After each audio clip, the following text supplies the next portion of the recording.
سانای مام یوسف لەسەر مەلاقاتی و ستافەکەی دەستگیر کرا ئەو بە خەڵکی هەلەبجەی شەهید دەڵێ بە سەدام چاکتان دەناسێ تووشی خۆی کردن ئەو دەستانەی خۆش بێ دەشڵێ ئیزیەتی لە هەلەبجەوە سەری هەڵداوە فەرچی سوود بۆ کێدا دەخەو زنێ و بەکوێ دەدا پیاویشی دەوێتن فیکەی بۆ لێدا ڕاستەوخۆ عاقلی دەکا تەواوی زانیاریەکان لە کلین میدیا.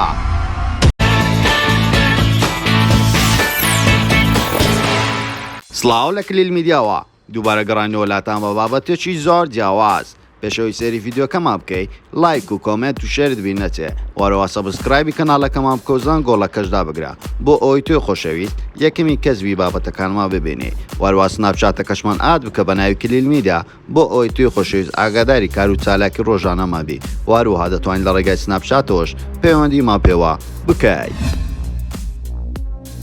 سانای مام یوسف ئەو خاتونەی ساڵانێکی زۆرە لە سۆشال میدیا بەدەرکەوتووە هەموو کاتێک بە قسە سەیر و سەمەرەکانی زیاتر بینەر بۆ خۆی ڕادەکێشێ هەرجارە و لەسەر کەسایەتی قسە دەکاتن و لە زۆربەی کەسایەتەکانی ناو سۆشال میدیا کێشەی هەبوو تاوەکو ئێستا و چەندین جار لەگەڵ چالەکوانانی نێو سۆشال میدیا لایەن بۆتە دەمەقالێ و چەندین قسەی نەشاویان وتووە بوو لە بەردەم کامێرا بەڵام تاوەکو ئێستا سانە بەم جۆرەی بەسەر نەهاتووە کە لەگەڵ هەڵەبجەیەکان لێ قەوماوە ئەمجارە تەنها تاکە کەسایەتێک نەکە لێ قەوما بێ لەگەڵ یەک شاری گەورەی کوردستان لێ قەوماوە وارواسانە هەموو کاتێک قسەی خۆی هەیە و بەرامبەر زۆربەی کەسایەتەکان و بابەتەکان ئەو قسەی خۆی دەکاتن گوێناداتە خەڵک بە دڵیانیان بە دڵیان نییە ڕیاکشنی خەڵک چی دەبێ بەرامبەر قسەکانی ئەو چی بیوێتن ئەو قسەیە دەکاتن. سانای مام یوسف لەدایک بووی ساڵی 1994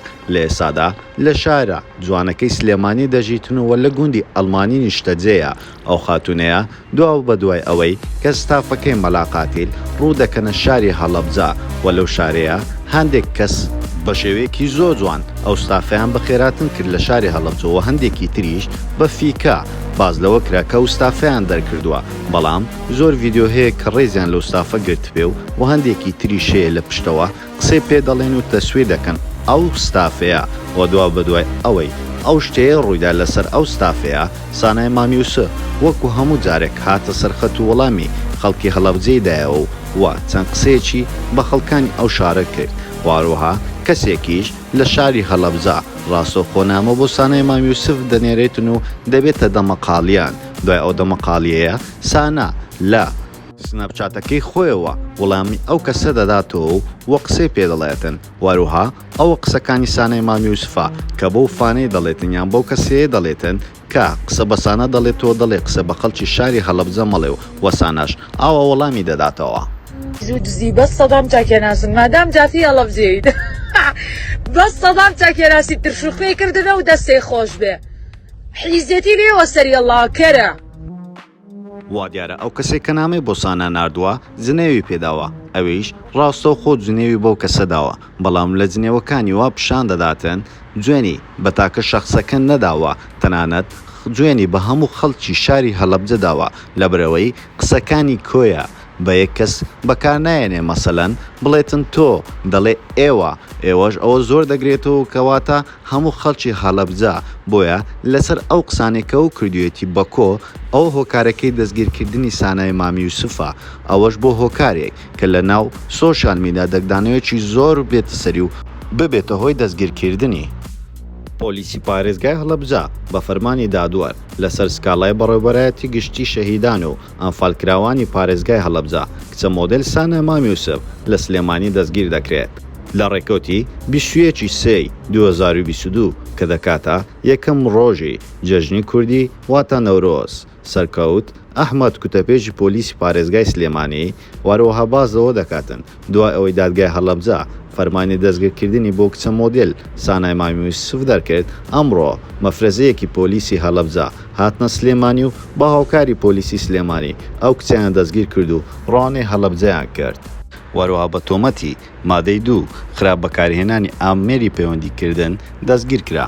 هەر بە پێ ڕاگەیەندکراوی پۆلیسی پارێزگای هەڵەبجە بە بڕیاری دادوەر لێکۆڵینەوەی هەڵەبجە ئەو کچە مۆدێلە تاوەکو ڕۆژی 2022 بەند دەکرێت و دۆسیە لۆکڵنەوەی لە بنکەی پۆلیسی شەهیدانی سەرکار بۆ ڕێکخراوە. وەسانە ئیمام یوسف پێش ئەوەی دەستگیر بکرێ داوای لێبوردنی لە خەڵکی هەڵەبجە کرد و دەڵێتن ئەو قسانە زۆرن و ئەو کەسە بۆ دژایەتیکردنی من ئەو بەشەی بڵاو کردوتەوە کە بەڕادەیەکی زۆر تووڕێی کردبووم، هەڕەشەی کوشتنی لێکردم و بە ناوی هەڵەبجەیەوە قسەی نەشاوی هێندە پێگوتم هیچ دایک و خوشکێکی هەڵەبجەییش ئەمە قبول ناکات. وەسانە ئیمام یوسف دەڵێت ئەو کێشەیە لەگەڵ هەڵەبجە و هەڵەبجەکاندا نییە، دەشڵێت داوای لێبوردن لە هەموو خەڵکی هەڵەبجە دەکەم. ئەو کێشەیە تەنها لە نێوان من و ئەو کەسایەتیەدا بوو، واروها ئەو کەسایەتی هەستا بەوەی تەنها سەوتی منی ئەوەندەی کەت کردو و بۆ بەشێکی بچووکی داناوە بڵاوی کردوتەوە. ئێمە قسێکی زۆرمان کرد و لەگەڵ یەکتری دەمەقاڵەیەکی ئەگجار زۆرمان کرد، واروها ئەو کەسانە زۆر بەبێ ڕەحمانە ئەو پارچە قسەیان تەنزیل کردو و دایان ناوە. واروها سانە یەکێکە لەو کەسانەی لەسەر هەموو بابەتێک قسەی دەکرد و وەر هەموو کاتێکیش زۆر بە توندەی وەڵامی هەموو کەسێکی دەداوە، بەڵام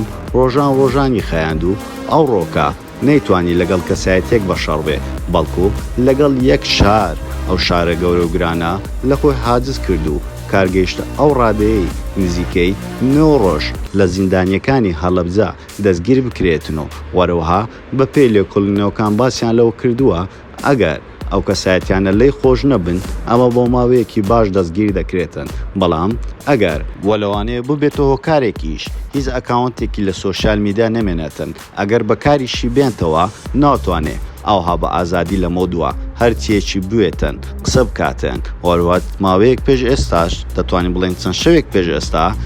چەند سەوتێکی دووبارە تەنزیل کراوەتەوە لەگەڵ کەسایەتیەک دەبێتە دەمەقالی لە سەرجادەکانی شاری سلێمانی. بۆی ئەو خاتونە تاوەکو ئێستاکە چەندین کێشەی لەگەڵ کەسایەتەکانی نێو سۆشیال میدیا هەبووە، بەڵام هیچیان نەگەیشتوتە ئەو ئاستەی ئێستا کە دەستگیر بکرێ. ئایا تۆ وەکو بینەرێک سانای ئیمام یوسف حەقی ئەوەی هەبوو دەستگیر بکرێتن؟ ئایا چ سزایەکی لەسەر بسەپێتن؟ باشە.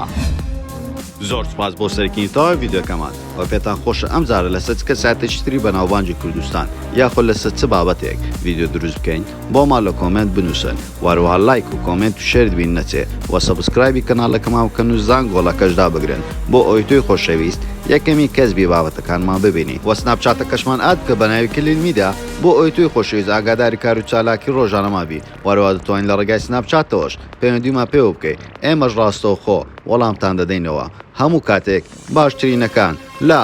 کلیل میدیا.